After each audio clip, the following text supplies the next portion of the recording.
నమస్తే. శ్రీ గురుభ్యో నమః. శ్రీమాత్రే నమః. అందరికీ కూడా మన ఇంటికి శుభం కలగాలని ఉంటుంది. అందరం కూడా ఆనందంగా ఉండాలని ఉంటుంది. అందరం సంతోషంగా ఉండాలని అందరికీ ఉంటుంది. అయినా సరే కొన్ని పనులు మనం వాటిని చేయకుండా ఉండగలుగుతున్నాము. కొన్ని అందరూ ఆనందంగా ఉండాలనుకుంటాం కానీ కొన్ని పనులు అసలు చేయకుండా ఉండడం వల్ల అనుకున్నంత ఆనందం రాకుండా ఉంటుంది.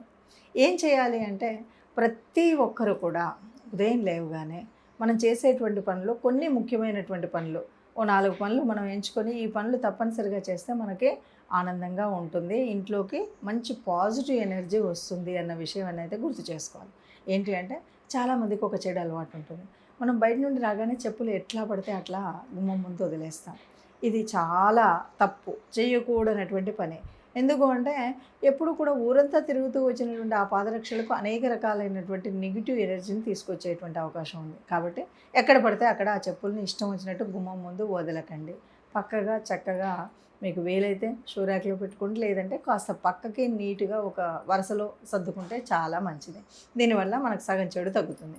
ఇక రెండవది, మన ఇంటి గుమ్మానికి తప్పనిసరిగా గుమ్మం దగ్గర ఎదురుగుండా వినాయకుడు. చాలా వరకు ఇవాళ రేపు ఆ గుమ్మాలను తయారు చేసేటప్పుడే వినాయకుడి యొక్క విగ్రహం అది ఉంటుంది. పెడితే మంచిది, ఉంటే మంచిది. సర్వదోషాలు పోతాయి, విఘ్నేశ్వరుడు ఇచ్చేటువంటి శుభాలు కలుగుతాయి. అంతేకాకుండా హైందవ చిహ్నమైనటువంటి ఒక ఓంకారమో స్వస్తికో ఇది గుమ్మాల మీద ఉన్నా పర్వాలేదు, మనకు గోడకి మనం ఏదైనా సరే చిత్రాన్నో దేన్నైనా సరే ఆ చిహ్నాన్ని పెట్టుకుంటే ఇంకా మంచిది. అది తప్పనిసరిగా మనం పెట్టుకున్నట్టయితే కొంత మంచి జరుగుతుంది. అంటే ఏదైతే నెగిటివ్ ఎనర్జీ మన లోపలికి వచ్చి అంటే మన గుమ్మంలోకి వచ్చి మనకు కొంత చికాకు, ఆలోచన విధానం సరిగ్గా లేకుండా ఉండడం వల్ల వచ్చే నష్టాలు ఉన్నాయి కదా, వీటిని రాకుండా ఆపగలిగే శక్తి వాటికి ఉంటుంది. కాబట్టి తప్పనిసరిగా మనం ఆ స్వస్తి ఓంకారం లాంటి చిహ్నాలను పెట్టుకోవడం, గుమ్మం పైన ఆ వినాయకుడి యొక్క స్కల్ప్చర్ ఎట్లా ఉంటే అట్లాగా ఉండడం అనేటువంటిది మంచిది. ఇంతేకాకుండా మనం చాలా వరకు గుమ్మం ఎదురుగుండా కానీ మన ఇంటికి ఈశాన్యం వైపు కానీ కాసిన్ని నీళ్ళని పోసి పెట్టుకోవడం, ఆ నీళ్ళలో ఒక పుష్పము లేదా పసుపు కుంకుమ వేసి పుష్పం పెట్టడం, ఇవి చాలా పాజిటివ్ ఎనర్జీని ఇచ్చేటువంటి విషయాలు.